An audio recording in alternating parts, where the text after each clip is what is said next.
and welcome to Dipping in and Out with Lucy, the podcast that opens up the discussion around domestic abuse. I'm very fortunate on this Friday morning to be sitting down with Charlotte, Michelle and Sarah. I would introduce them all and what they do, but I think it's better for each individual to do that. And it's the first time we've ever had three people, so I'm rather excited and about the topic. So good morning, all of you. Good morning. Good morning. So should we start with Sarah? Yeah, I'm Sarah Taylor. I'm the founder and director of PEEPSA, which stands for Prevent, Educate, Eradicate Post-Separation Abuse. I set that up as I'm actually a survivor of domestic abuse and the family court. Thank you so much, Sarah. Shall we, Charlotte? Yes, I'm Charlotte Budd. I'm a survivor of domestic abuse, and I've dedicated the last 5-6 years to campaigning and raising awareness. I'm also an ambassador for IDA, which is Employers Initiative on Domestic Abuse, where we help educate in the workplace. I'm also a holistic therapist, and the goal is to help people through their traumas. Obviously, I was inspired by my own journey, helping people to find safety and to heal in a somatic way. Amazing, brilliant, thank you. And Michelle. So I'm Michelle Eldin. Like the two other ladies here, I'm a survivor of domestic abuse and just really passionate about the reform of the family court system and supporting victims of abuse as much as possible. I'm an international best-selling author around domestic abuse, and like Charlotte, quite similar. I'm also a trauma therapist and help support children and women through their personal journeys. Amazing. I'm feeling slightly inadequate now in this conversation. What an abundance of knowledge we have this morning. It's incredible. And I think we were going to, obviously, in terms of what we discuss, and I think many people know when I'm talking about domestic abuse, a massive factor for me is around post-separation abuse. It's something that isn't particularly understood. Certainly not by society as a whole. It's very much the attitude of, well, you've left now, therefore, you know, everything should be okay. Whereas I think we all know that isn't the case. And one of the things we were going to discuss was this Pathfinder. So I'm going to hand over to all of you, because I'm sure lots of people won't know what that is, or maybe their experience. You know, it's better for, I think, you all to explain a bit more about that. Yeah, so I think perhaps if we start with a bit of a definition, or what does post-separation look like? And as you said there, Lucy, you know, you tend to think, I think societal perception is when you end a relationship of domestic abuse, that the abuse finishes there and it stops there with the relationship. Actually, it doesn't. And, you know, we see this happening all the time. There's an escalation of abuse. So it doesn't just continue. There's often an escalation of abuse, but where that perpetrator loses control. And that could take many forms. You know, that could be stalking, harassment, you know, using children, the family court, finances. There's so many ways in which they can do that. Yeah, 100%. Michelle, we were talking earlier as well, weren't we, about the way that the system is used by the perpetrator to facilitate this continuation of coercive controlling behaviour.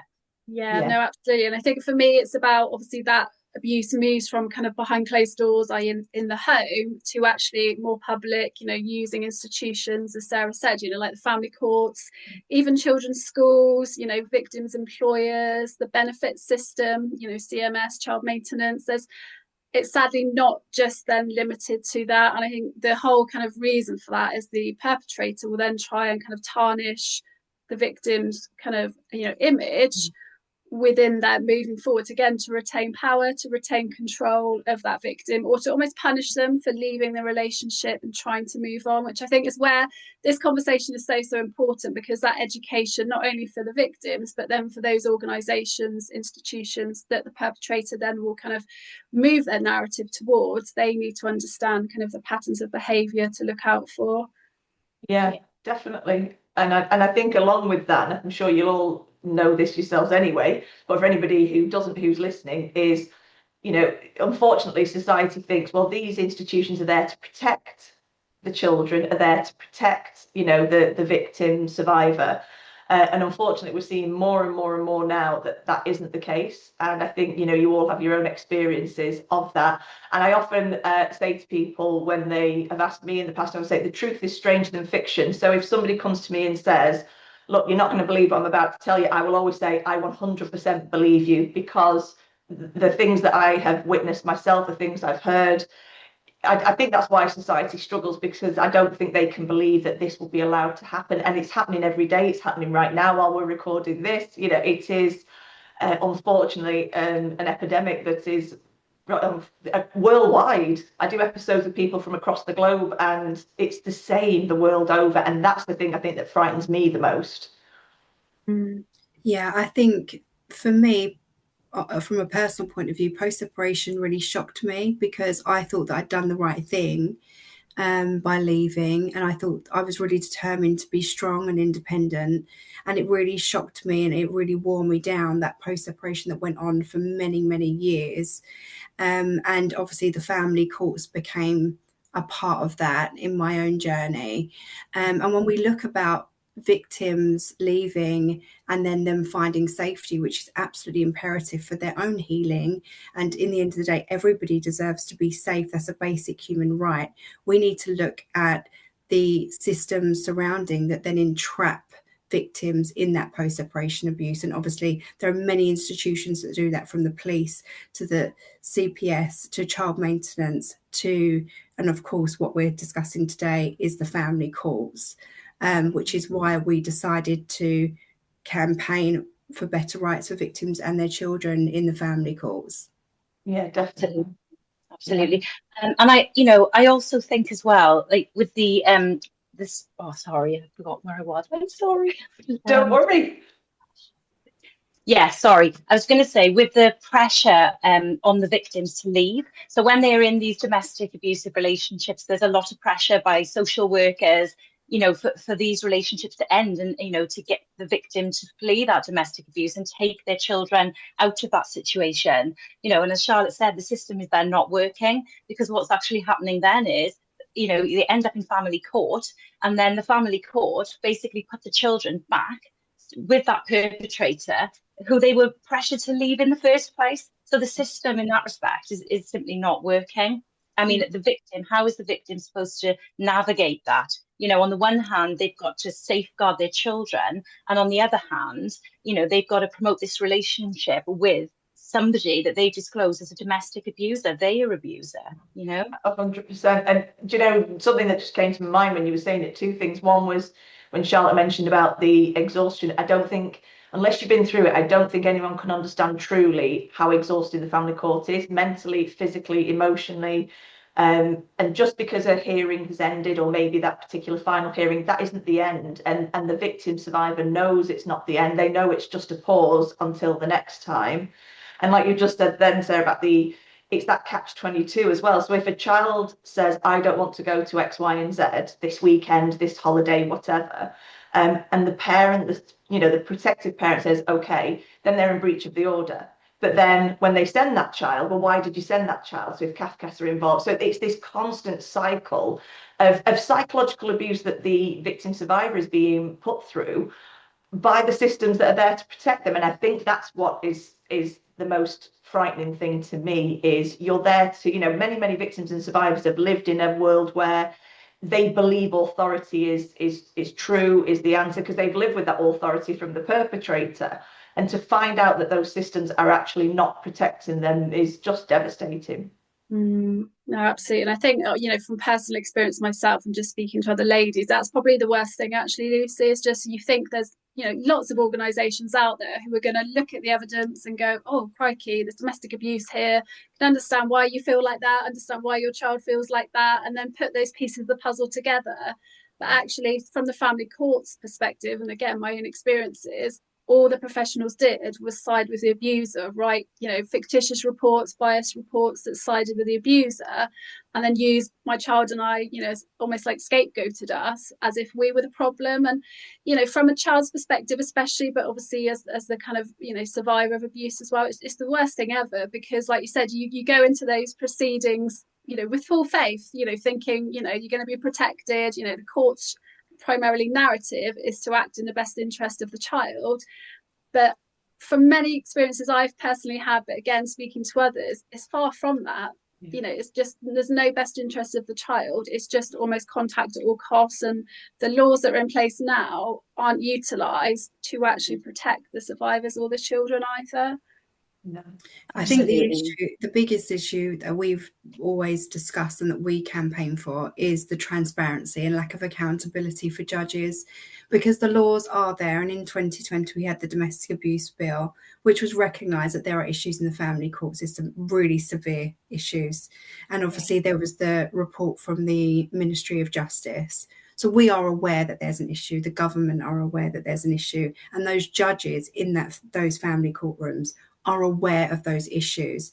So they actively choose to ignore the laws and the legislations that have been changed. So what does anybody do from there? There is no way really of holding them accountable. There is no way. I remember when I went through the first bout of family court, I was a litigant in person, and I tried to complain about the judges and appeal. And what I discovered is that they put a reserve on my case. So it meant that every email, every appeal, every time that I emailed in to make a complaint was going to those judges, and for 15 months it was just ignored. And mine isn't an isolated case, as Sarah would tell you from many cases that she's come across. This is what is happening on a regular basis all the time. And the fact that we cannot hold those judges or magistrates and the family courts accountable is absolutely letting victims down and their children, and it's not safeguarding them. No, it's not. It's not. And it's such an adversarial process as well. And I think what they are failing to understand as a system is, you know, these are victims of domestic abuse. They have been through such trauma, such sustained chronic trauma for a long, long time, built that bravery up and that courage to get a plan in place, a safety plan, reach out for help. They, you know, they were taken out of that situation. Then, well, they took themselves out of that situation bravely, and their children, you know, and then to think that they are treated like that in family court. You know, the treatment, as far as I'm concerned, and what I see with victims all the time, is the inhumane treatment that they deal with and endure every time they walk into a family court, or every encounter that they have, you know, with the social worker. And I found that, you know, if they try to, you know, advocate for themselves in any way, you know, you're not following the Human Rights Act. You're not following Practice Directive 12J, which is what the court has a duty to follow when there are disclosures of domestic abuse. You know, you're not following the Domestic Abuse Act. You're not looking that, you know, children are victims now in their own right, etc., etc. They are then shouted at, told off with the judge, threatened that they are going to be punished by having their children removed. And if they continue to do it, they're going to be viewed as in an entrenched position. Mother is in an entrenched position because she's disclosing domestic abuse and safeguarding concerns. So mother must be an alienator, and we must take the children from the mother because she's an alienator. And that is what's happening, and it's systemic every single day with no accountability whatsoever. And I'm seeing the consequences and the repercussions of this in the women who've had their children ripped from them unfairly with no good reason at all every day, you know? And it's so frustrating. It's so frustrating because this is the system. You know, this is a very systemic problem.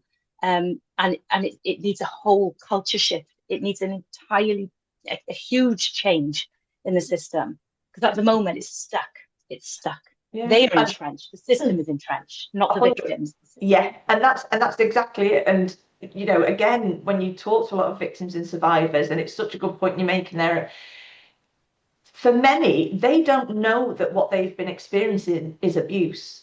And so when they come to that process of the family court and start to realise, hang on a minute, this person is now trying to continue that power and control, as I think it was Dr. Jessica Taylor said, stalking by proxy, using the family court as a weapon. So that individual is then trying to process what they're experiencing on top of dealing with a very scary scenario. Not just dealing with the family court, the horrific potential of losing your children for speaking out. And so now you're being abused again, like you say, by judges, by magistrates, by people who say, no, no, no, no, no, because they don't want to open Pandora's box. That's the way I like to view it is. And it's the only way I can make any sense of it is they don't want to touch this. They don't, because if they do, there's going to be a lot of people who historically are going to say, well, that happened to me, well, that happened to me, and they've got a real crisis on their hands, and that's why they want to bury it. And it's unfortunately now, in some ways, thank God for social media. In some ways, obviously, social media has its constraints, but at the same time, thank God for social media, because people are speaking out now. We wouldn't be able to do this and have this conversation. And I can't imagine the number of people that are going to go, yep, that was me, 100%. And even if you never get the justice that you deserve, in some ways, I think at least you'll have the validation of listening to something like this, knowing that you're not on your own, knowing that you're not mad, you're not crazy, which is always what the perpetrator likes to go to. That's their first demo. Oh, they're bonkers. Oh, they're insane. They need locking up, and definitely. It's not pathologizing. They pathologize victims, don't they? That's what they do to silence us. They'll say, and this happens in family court, we want mother's medical records. Has mother got any mental health problems? There's psychologists that they use who are aligned with the court and who are supposed to be independent, but they tend to find findings of coaching and alienation against the mother and ignore domestic abuse. And they always will say, well, mother's got personality disorder, mother's bipolar, they will pathologize them. When actually what's happened to mother is that she has post-traumatic stress symptoms from being under chronic stress from the system, sometimes for like 18 years, the whole duration of their child's life, it is the ultimate institutional betrayal, I think. You look to them to protect you and they let you down. And they don't just let you down and don't protect you, they actually blame you as well. And I just find that really hard to swallow. I really do. I think without that, professional training as well, often in the court scenario, you've got the survivor who's obviously, as Sarah rightly said, had years of abuse behind closed doors, perhaps overwhelmed, confused, or literally traumatized. And the perpetrator, who more than often than not is, friendly, charismatic, charming, calm. And then from an outsider, even sadly sometimes from the professional's perspective, that perpetrator will look like the one who's, kind of normal, the good parent, whereas often the survivor looks like the one who can't cope, overwhelmed, whatever that looks like, and sort of the bad parent. Whereas actually it's a lack of understanding and training from the professional side. They just don't get the dynamics of abuse. They don't understand the patterns of behavior, coercive control. And I think the lack of training, from my understanding, on domestic abuse overall, given that pretty much 90%, I think, of family court cases involve domestic abuse, is really, really poor.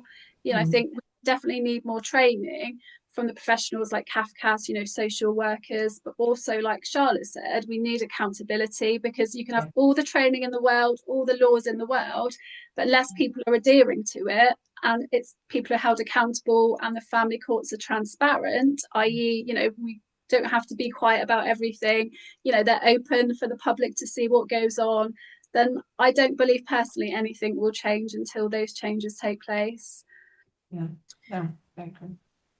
And also, I think where the presumption of contact lies is a really important thing to address. Where there's any type of abuse, the presumption of contact needs to end, because again, you're just entrapping victims and their children into a cycle of abuse that could go on for 18 years. And we recognise in the law that children are victims in their own right, but yet there is still that presumption of contact. So you're saying, yes, there's domestic abuse. Yes, there are issues. Yes, this child is a victim in their own right, but we're going to hand them over to the abuser anyway, and contact goes ahead. And there is no other institution that would do that. It's crazy that that's allowed to happen. And then the cycle never ends for that individual, but also generationally, it just continues, because then that behavior is learned, continued and continued. And when we look at the statistics through society, 1 in 3 women suffer domestic abuse, 2 to 3 women are killed.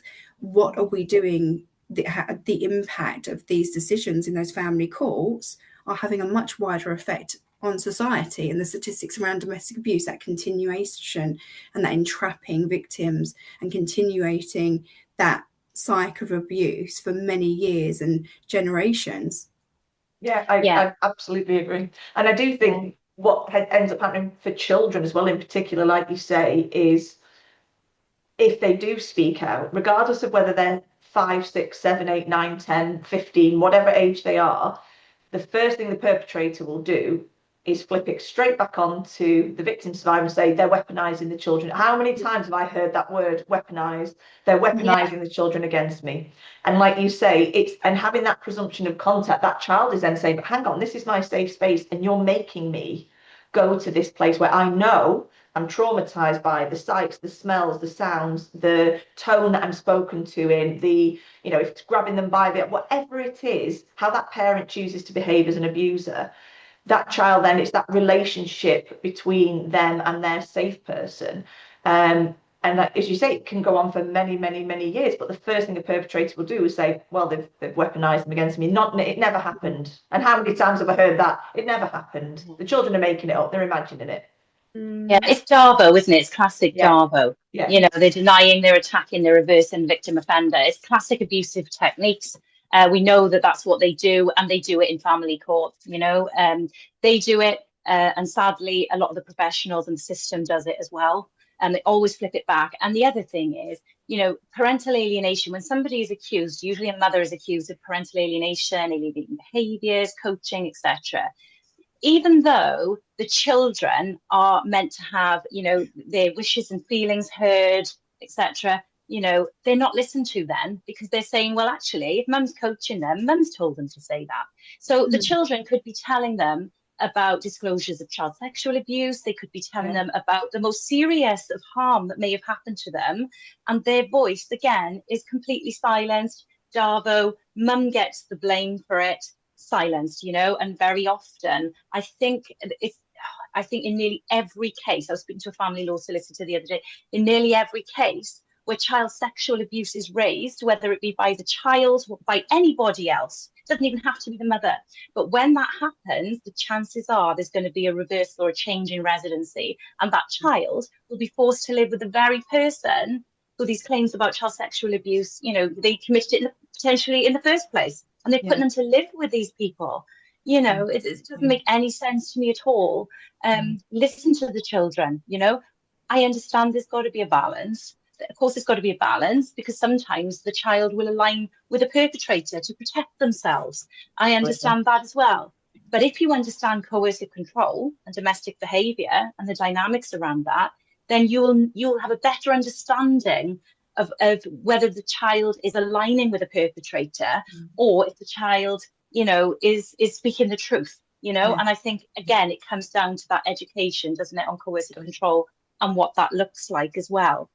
Yeah, definitely. And I think, like, you know, we said that understanding is key, because then you can see repeated patterns. You know, often with domestic abuse, coercive control, it's not just one instance that, you know, means, oh, there's abuse. There's actually a pattern over time, and it can be in that relationship, it can be in court proceedings. You know, I'm sure many of us can say, yeah, there was a clear pattern of perhaps reversal of fictitious allegations. You know, they did something, but actually it turns around to us doing something. Or as Sarah said, you know, the child says something, but actually apparently it's not their voice, it's not their narrative, it's actually the mum's narrative. And there's so many patterns that are so clear. And as a professional, they should be able to recognise that. They should be able to say, well, it's not the first time we've heard this. There must be something that needs investigation. You know, yes, you know, rightly, there should be thorough investigation, which where, you know, practice direction 12J with the fact-finding hearing, again, is key, because you can see those patterns, those behaviours, and actually kind of get a clear understanding of what you need to do to keep that child safe. And at the moment, very often, more so than not, there isn't an understanding. It's just a tick box exercise of, right, we've tried that hasn't worked, now we're going to try that, but with no concern for the long-term or short-term damage done to the children or the, you know, the parent victim themselves. It's just, let's keep on moving along the line of tick boxes, and if that doesn't work, we'll change residence. And you know, there's no concern for the child. It's appalling. It is. And you know, if we looked at it as all those cases, if you had that before several judges, all those cases unsolicited, these people, you know, these cases don't know each other. You didn't know each other when you were all going through the family court, and yet there are those underlying links between all your cases. Times that by hundreds of thousands, millions Yeah, probably across the world. yeah, yeah. How can that be that we haven't all gone like the perpetrators to a handbook, it seems, and do all these things? These are things that are done to the individual. You haven't brought, you know, you haven't chosen to put yourself in the situation where you're in the middle of a family court proceeding. And I think anybody, unfortunately, at the moment would say, I wouldn't want to touch it with a barge pole. I wouldn't want to go near it, you know, and sadly that is the case. It's all these cases have all these links, and yet it's still being ignored. It is, absolutely. And they're in all these cases, these themes keep coming up again and again. You know, with all the women that I support, it's exactly the same. The identical themes coming up again and again. They're the same themes that we saw in the harm panel report back in 2020. I know that the Ministry of Justice has yet to produce a review on the repeal of the presumption of contact. Apparently that was finished in October 2023. Why hasn't that been released? That was supposed to be released, you know, consequently from the harm panel report. You know, and it does make you wonder, you know, why hasn't it been released? How damning is it? We know 56,000 private law cases go through the courts in England and Wales every single year, another 50,000 or so public law. And let's remember, a lot of the private law cases that start out just between the parents often become PLOs, they become public law, and often children are put into care. And what I find as well strange about that scenario is, where are the fathers then? You know, if the perpetrators, they're usually the fathers in these cases. They will take the victim to court. They will say all sorts of things about the victim. You know, they'll say they were actually the abusers, or you know, they are alienating, etc., etc. The child should live with me, but then the child won't live with in this case the father, because they're frightened of them. You know, they're saying he's abused them. So then I've seen cases where father says, well, you know, well, the mother's abusing him or her emotionally, so this child needs to go into care. And I've seen that happen. Rather than the child being in a state, they would actually, yes, they again. cause distress onto a mother, you know, the primary carer, knowing that they can't do anything about that. Their child is now not being protected and it's been taken into care. But how can't they see through that, the transparency of that? You know, if they cared that much, they would never allow their child to go into care just because they've so-called been alienated against them. They'd say, look, we can get over that. Come and live with me at least, you know, because I'm the other parent. But they're quite happy for them to sit in care for years on end. You know, and I think that comes back to get them back. Yeah, and again, how many times have I heard it's never about the children? Never. Not in any case ever where a perpetrator has been involved in a family court case has it ever been about what's best for that child. And it becomes it's so transparent on so many levels. Like you say, they would rather see the child in care than be with the mother in that instance, as you're talking about. Yeah. And that's what's frightening. How can they not see that that's what it's all about? It's constantly get at you, because you've got away. You're starting to slip away from my power and control. So the only way I know to hurt you is through the children.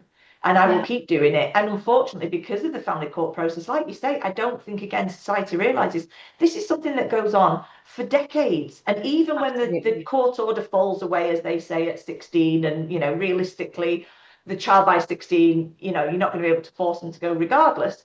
But actually, the law still says 18.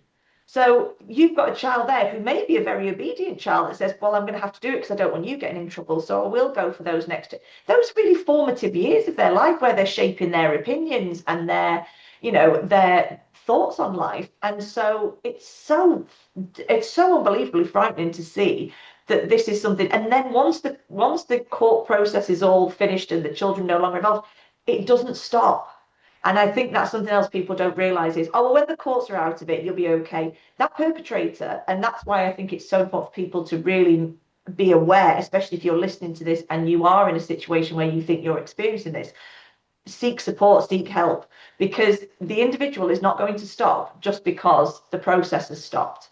And it's so important to make sure that they realize that, because I think for many, they think, oh, well, it'll all, like when you leave, oh, it'll all be done and dusted, you're fine.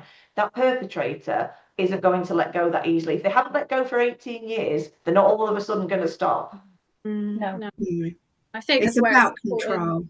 Yes. Yeah, it is, Charlotte. No, sorry, I was just going to say, and I think just again, it's important. I know it's hard for victims to document everything, gather evidence, but I think sadly, on an ongoing basis, even after proceedings is finished, it's so important just to keep all documentation, you know, whether it's via a court order app or, you know, just text messages, emails, whatever that looks like, just to document things and just keep a note of, again, those patterns of control or kind of control of arrangements, control of the child. And as kind of physically and mentally draining it is, I just really believe it's something that we all sadly have to do just for our own sake, really. Should the perpetrator either take us back to court or, you know, just kind of do something else that we need to say, look, actually, here's the truth, which is often obviously the opposite of what the perpetrator says. And, you know, we need that evidence trail to support our case.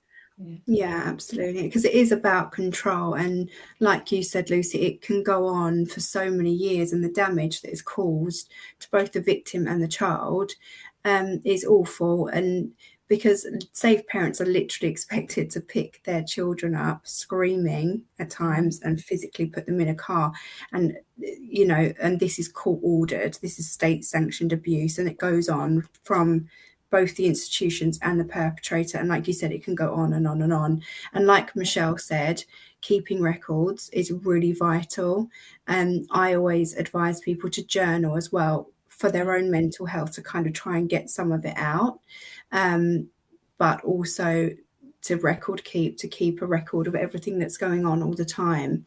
And taking care of yourself during that process is vital, because it has such a drain on yourself and your life, and it becomes the focus in your whole life, for which nobody should have to live like that, and no child should have to live like that. But it is vital that you take care of yourself. If you are going through that system, that process, always take care of yourself. Yeah, definitely. And the thing is, you're always in that state of fight or flight kind of thing, aren't you? You know, you're at this high state of vigilance all the time, because you're constantly looking over your back. What's going to happen next? What are they going to accuse me of next? What are they going to fire at me next? And all this, it's not even just a question of, well, something bad might happen if they do. It's they could take my children, they could take my child. And for any mother, you know, who's carried a child for 9 months, who's brought this child up, has a close bond with them, has brought them up for years, how must they feel living with that threat constantly of having their child given to that very same person? You know, you're going to be living in a trauma response, I guess, aren't you? You know, constant trauma response. You know, it's destroying childhoods, and it's also destroying your motherhood, your parenthood. It destroys what it should be. And it should be a time where you're safe and protected, and it should be a time that you have to enjoy. And instead, it's destroyed because of domestic abuse and the family courts for many. Yeah, and I think, like you said at the start, Charlotte, I think everyone, literally every single person on this planet, deserves to live a safe and peaceful life, you know, no matter what that looks like. And that is a basic human right. So why are institutions, organisations that are there supposedly to protect us, making sure, you know, pretty much state sanctioned abuse, like we've said, making sure we don't have that peaceful and safe life, you know, for us as parents, but also for our children as well. And, you know, as much as we can try and kind of, you know, learn ways to kind of support our children best we can, which many of us have sadly had to do because of their mental and physical kind of detrimental impacts from the family court as well. You know, why should we have to like kind of lead our life like that constantly, as Sarah said, in fight or flight, trying to get through the next day to make, is our child going to be okay? What are they going to come back to us like if they've had contact with the abuser? And it's just constant fight, quite literally trying to survive. We're literally survival. It's like you said, it's the most precious time, isn't it? You know, for a mother and child's relationship, it's that precious time. And, you know, I don't know about you, but, you know, I personally feel like a lot of their childhood has been robbed, and I feel like my motherhood has been robbed because of the effect that it had on my mental health. You know, having post-traumatic stress symptoms, trying to, you know, live my whole life sort of, you know, how can I help myself? How can I feel better? How can I be okay for my children while this process is going on? And once it's finished, what can I do then in case it comes back again, which it did many times, you know? And it does. That is the time where you're supposed to be living your best life with your children, you know, making wonderful memories, and all this kind of thing, not fighting court battles and being drained of every bit of energy that you have. You know, it's purely exhaustive, isn't it? It's just so exhaustive. I think, and listening to you all is obviously inspirational. I know that, and I know many will feel the same. And I think what's so important as well in all this is what people don't understand. It's important, I think, at this point to mention about the language that family and friends use around somebody who has experienced abuse. So instead of, and I do a lot of this when I'm talking to organisations, and again, for organisations to understand when they're talking to their staff, if it's somebody who's experienced abuse, to say, I know, I understand, you don't know, you don't understand. No one can understand somebody's situation, but to say, I'm here, I'm listening. And for many victims and survivors, they've been desensitized. You know, when you're just talking then about, you know, if anyone who's listening is thinking, I can't imagine my childhood being robbed from them, or as a mother or a father, you know, this is my parenting life, is to not have Christmases, not have birthdays, all those things that are so precious. And we all know it. They're only little for a very short period of time. In some, it seems like an eternity when you're going through the courts, but when you look back and see how your children's lives have evolved. And I do often say to people, if you can, try and look at, say, if you're not seeing them on Christmas Day, it's a date in a diary. Make it Christmas Eve and make it the most spectacular. Children aren't going to remember whether it was on the 25th or the 24th. There are ways of giving back to that perpetrator. You're not going to ruin this for me. And it's so hard and it's so unfair. And there's so many people say, but I shouldn't have to do that. No, you shouldn't. You should not have to do that. But you're not letting them win by saying, actually, I'm going to do this and we're going to have a great time. And it's not going to be something that's destroyed because you've tried to destroy it. But I think it's important that people understand that language we use, how we approach the conversation, how we treat people who have experienced the family court in particular, experienced post-separation abuse, is tread very carefully, because for those people, like you say, that trauma that people have experienced and will continue to, it doesn't stop.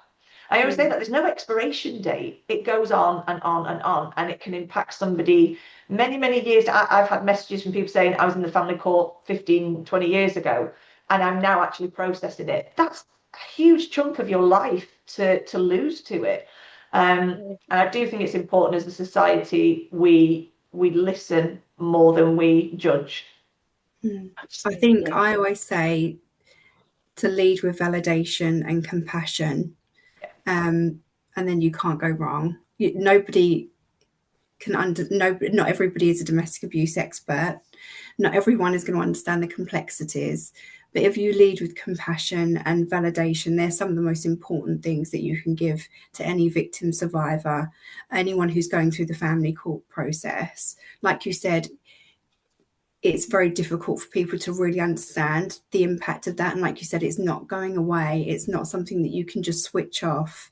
And like Sarah said, you're robbed of so much. But for those around you, it is important for them to think about their language, think about the environment that they're creating, and to lead with validation and compassion. I think they're really important things. Absolutely. And again, you know, it's life changing, isn't it? You know, it's completely life changing. You know, in my case, and I know this happens with other women that I support, I hear it all the time, you know, they lose their homes.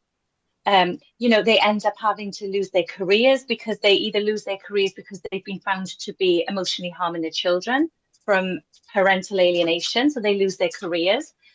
Some women are so stressed from this chronic stress and trauma that they no longer can go to their jobs. I was one of those women. I had to leave my career and walk away from it, and also it can have a massively damaging effect on your relationship with your child. In many cases, you see this sort of maternal sabotage, I think Emma Katz calls it, where, their relationship has been severely damaged. And she talks about ways of trying to kind of limit that. And she was speaking about, really try to, I think I'm paraphrasing here, but spend as much quality time with them when you can, as much as you can, and don't sort of, I suppose this would be my advice, is don't give them any reason to think you are that person that the other parent is saying you are. Just be you when you're with that child, naturally how you are with that child as best you can, to try. It's damage limitation, because they're still going to hear all this, derogatory talk about you when they go for contact visits with the other parent. But I wish that I had read that at the time when I was going through it, because, there have been times with my children that we've really struggled. We really have struggled in terms of our relationship. And also, the ACEs. People think once they're out of the abusive relationship, they're safe from adverse childhood experiences. Well, they're not. They're not. Because the family court will invade your time and your family life's time so much that it becomes unnatural and not normal.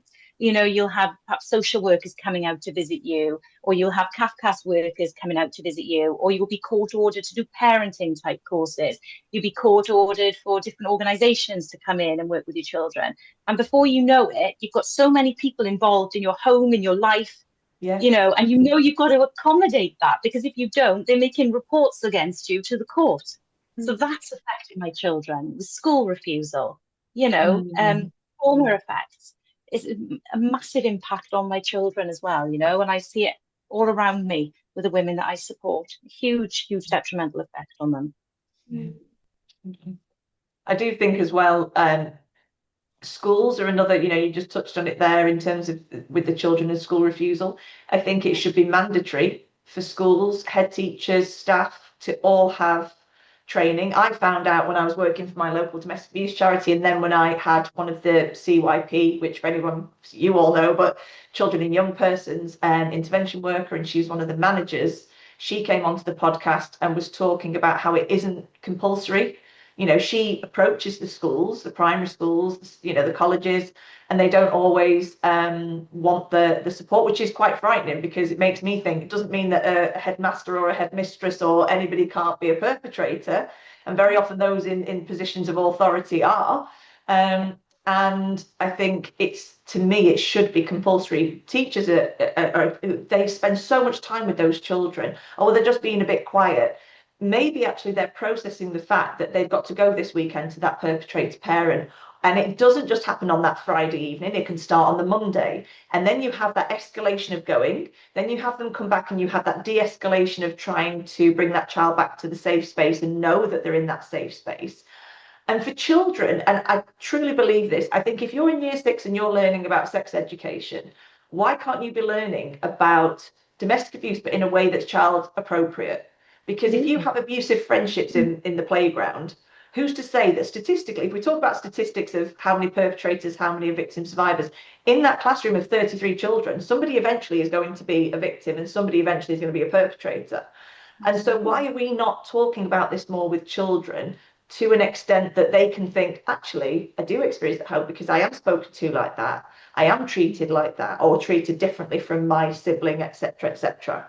And I do think that the whole school process, again, like the family court, needs a massive wake-up call.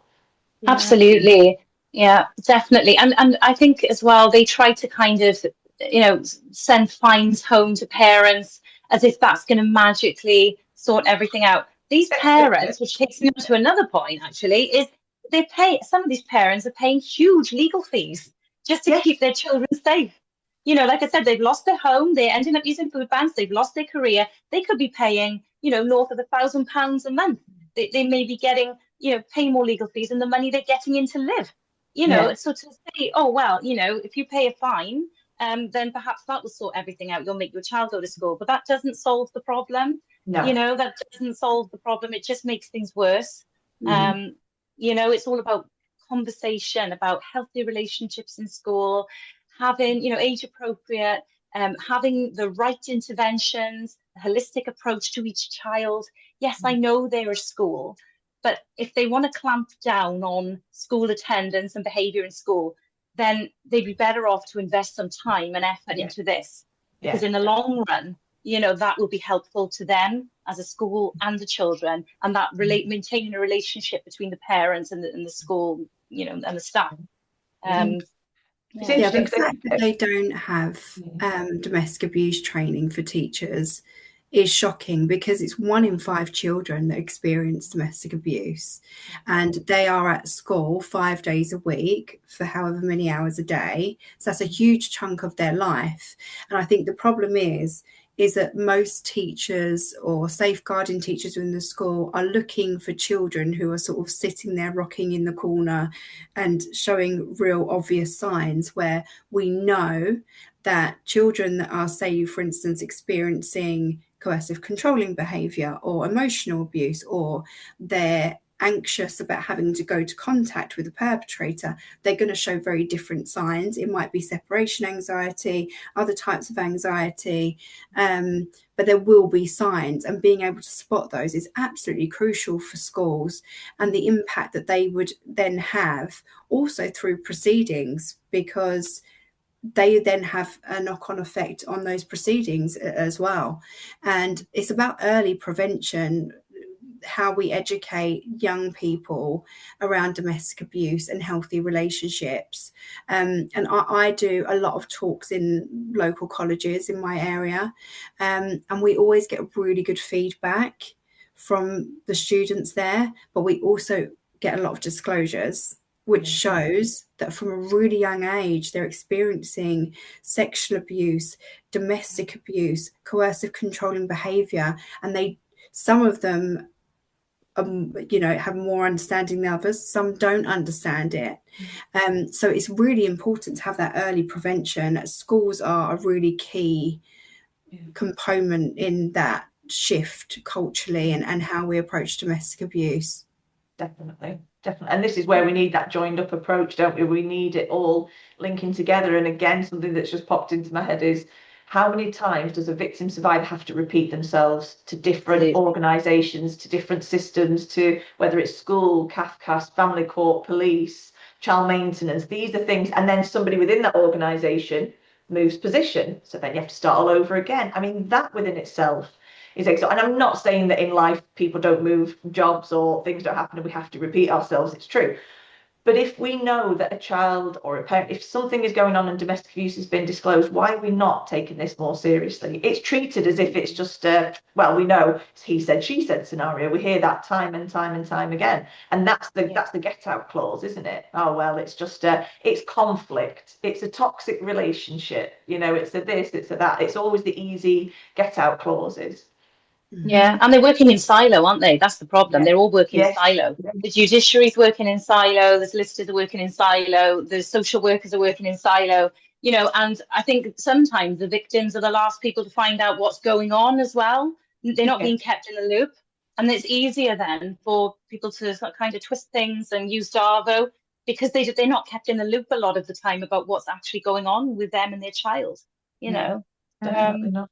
I think those just joined up working would just, again, in terms of family court proceedings, just become like better outcomes, safer outcomes. Risk assessments are clearer, people are kind of working not as Sarah said, in silo. Actually, it's a joined up approach, so everyone knows kind of what the risks are, they can keep the child safe. It's that kind of working collaboratively, rather than kind of, as I mentioned before, what appears to me to be like, well, we've done that, now let's do that. And it's not, for some children, obviously, they may want some level of contact, but they don't want to go from 0 miles an hour to 100 miles an hour. They might just want, let's go to 5 miles an hour to start. If that doesn't work, then let's take a step back. Not if 5 miles an hour doesn't work, we're going to shift it to 100 and because then you'll have no choice but to make it work. And it's it's just, again, that I think there is an understanding. I genuinely do think professionals do understand, but I think sadly a lot of it is down to profits. So the family courts are, multi-billion pound industry. They waste billions of pounds of taxpayers' money every single year, unbeknown to many general members of the public. And I think without that profiting from that, without the power and control and misogyny within the system, nothing's going to change until people start to actually put what they should do, the children, at the heart of this, which is what the laws say. But again, going back to that accountability, transparency, until held to account, nothing will change. No, definitely not. And I was going to say, so in terms of anything we haven't covered, can you think of anything else that, I mean, and to be fair, I think if I was sitting here listening to this and I didn't understand, I'd be going, wow, I need to pause a lot. And one thing that cropped up in my head before was when I think unfortunately, because we all understand the terminology, so if people want to go and look up things like what a litigant in person is, that means that it's somebody who doesn't have representation, legal representation. They can have what's called a Mackenzie friend, etc. But you can find all this information out online, but that adds a lot of pressure as well when in some ways I think it's quite freeing for the litigant in person because they can just say what they like. And I think sometimes when you do have a legal representative, you're very much tied to what they are going to say. You can say what you like to them and they're just going to come out potentially with the same thing that they do every time. So that's where it gets difficult as well. But is there anything else that you can think of? And I'm sure we could talk for weeks. We could do an entire series just on this. I could just do a whole season, in all honesty. But is there anything that you three feel that we haven't kind of covered or that we need to make sure we highlight? Can I just ask? Can I just mention the Pathfinder quickly as well? Only because the Ministry of Justice have rolled out the Pathfinder in response to the Harm Panel report, as if it's a magic bullet. They know it's not a magic bullet, but apparently it's supposed to kind of, fix the family court in some way. But my experience of that, or my the people that I support, the women I support, their experience of that is actually very different. And what you find is that if they've been in proceedings before, very often, even if they're going back to proceedings, with fresh eyes, starting a new case, they're then not allowed to go onto the Pathfinder. So they will just be in the same process that they were in before, usually with the same judge reserved to the case. And I've experienced women, CAPCAS officers saying to these mothers, you can't go on the Pathfinder because I don't believe that you've been abused, even though I'm not willing to look at the evidence. And, all the differences they say of the Pathfinder is me literally having a phone call with an IDVA and me deciding whether I believe them or not, basically, or I accept this domestic abuse or not. So if that's the case, a lot of people aren't even in the Pathfinder in the first place. In Wales, it's been rolled out nationally, and they're supposed to look at the domestic abuse first. So any evidence of domestic abuse is looked at. The experts in domestic abuse and coercive control will pick that up. They'll make a report and they'll give that to the social workers or the CAPCAS officer in the case to help them make their informed decision. But it's still being ignored. It's just literally being stapled to a document in a massive court bundle. And the CAPCAS officers and the social workers who are not trained in domestic abuse are completely undermining the domestic abuse services and undermining the Pathfinder. So, I just wanted to highlight that because I think it's important that the government understand that there are big problems with the Pathfinder. And unless they're addressed, we're going to see much of the same, albeit the cases may be going through quicker, but that doesn't mean that they're going to be resolved, and it doesn't mean they're going to be safe and fit for purpose, So I thought it was worth highlighting the Pathfinder. Absolutely. And I only discovered recently that CAFCAS released their own policy on domestic abuse and their approach to it. And I'd be very interested to know how often that gets brought into the equation when looking at it. I haven't actually read it myself, but at some point I'll sit down and read it. But somebody informed me about this a few weeks ago saying, well, they've got a policy now around, but is that being used in conjunction with the Pathfinder? Is it being used separately or at all?